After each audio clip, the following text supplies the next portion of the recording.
नई rail line की घोषणा की गई थी माननीय मंत्री जी, माननीय लालू जी के समय, और आज तक उसकी घोषणा पे कभी सर्वे भी नहीं हुआ। आप ये समझो अब कि घोषणा होती थी, कुछ नहीं होता था। नहीं की थी घोषणा, उन्होंने की तो पूरा करना इनकी भी जिम्मेदारी है कि अध्यक्ष जी विभाग नहीं बदल गया है, भारत सरकार की जिम्मेदारी। अध्यक्ष जी,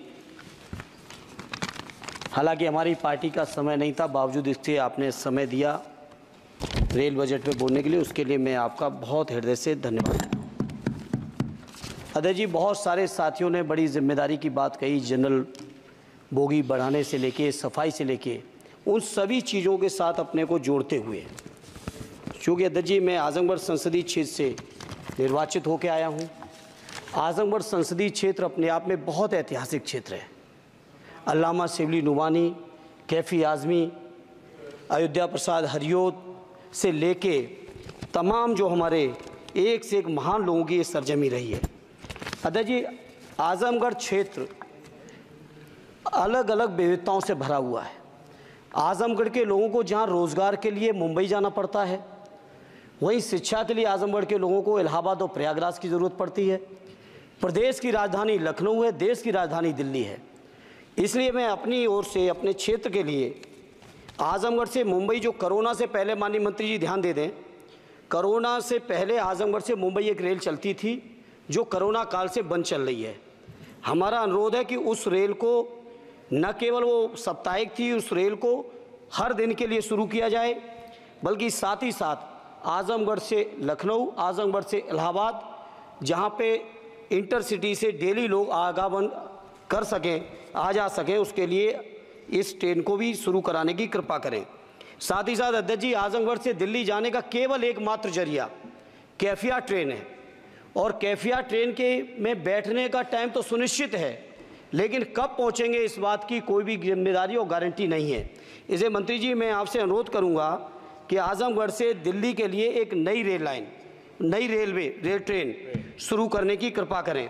मैंने जनरल बजट की चर्चा में भी जिक्र किया था, आजमगढ़ से बनारस से बायां आजमगढ़ गोरखपुर तक नई रेल लाइन का बड़ा प्रचार किया गया। अध्यक्ष जी, हमसे पूर्व सांसद ने बहुत प्रचार किया कि हमने सैंक्शन करा दिया है, लेकिन उस पर अभी एक भी रुपए की बजट न स्वीकृत है, न उस योजना का स्वीकृत है। सर्वे ज़रूर हुआ है, डीपीआर ज़रूर बनी है, लेकिन उसकी स्वीकृति मंत्री जी और फंड अभी बाकी है।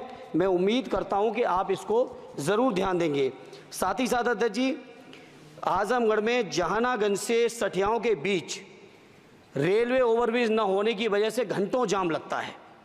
इसी तरह से दो जगह और हैं, कुटवा मझगवां, बालीपुर से रानी की सराय, डुगवा कोटवा रेलवे पर अंडरपास की बहुत ज़रूरत है। अध्यक्ष जी एक मिनट और लेंगे। मैं बड़ा सौभाग्यशाली हूँ अध्यक्ष जी कि उत्तर प्रदेश की 3 विभिन्न लोकसभाओं का मैंने प्रतिनिधित्व करने का मुझे मौका मिला, और वो तीनों ही क्षेत्र सदैव नेताजी की कर्मभूमि रहे, स्वर्गीय शरद यादव जी की कर्मभूमि रहे, माननीय अखिलेश यादव जी की कर्मभूमि रहे। इन तीनों ही क्षेत्रों की अलग अलग मांगें हैं, इसके लिए मैं आपसे थोड़ा सा अनुरोध करूंगा। अध्यक्ष जी, जब लालू प्रसाद जी, माननीय लालू जी देश के रेल मंत्री थे, उस समय एक योजना की घोषणा की गई थी इसी सदन में। वो घोषणा थी मैनपुरी से एटा, कासगंज होते हुए बदायूं, बदायूं से संभल होते हुए गजरौला तक नई रेल लाइन की घोषणा की गई थी माननीय मंत्री जी, माननीय लालू जी के समय, और आज तक उसकी घोषणा पे कभी सर्वे भी नहीं हुआ। इसलिए मेरा अनुरोध है, वो पुरानी योजना है। धर्मेंद्र जी, आप ये समझो अब कि घोषणा होती थी, कुछ नहीं होता था। नहीं, उसके बाद 10 साल से तो आप भी हैं, 10 साल से ये भी हैं अध्यक्ष जी, ऐसा नहीं है 10 साल से ये भी बैठे हैं। चूंकि हमारी पार्टी के पास समय कम है, इसलिए हम उसको ज़्यादा लंबा नहीं कहेंगे। दूसरा, मैनपुरी से नहीं की थी घोषणा, उन्होंने की तो पूरा करना इनकी भी जिम्मेदारी है कि अध्यक्ष जी विभाग नहीं बदल गया है, भारत सरकार की जिम्मेदारी है।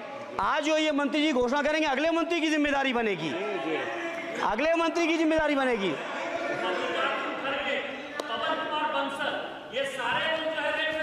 अरे 10 साल का हिसाब दे दो, अरे 10 साल का हिसाब दे दो। चलिए धर्मेंद्र, अरे मेरे पास समय कम है, उसका दुरुपयोग ना करो।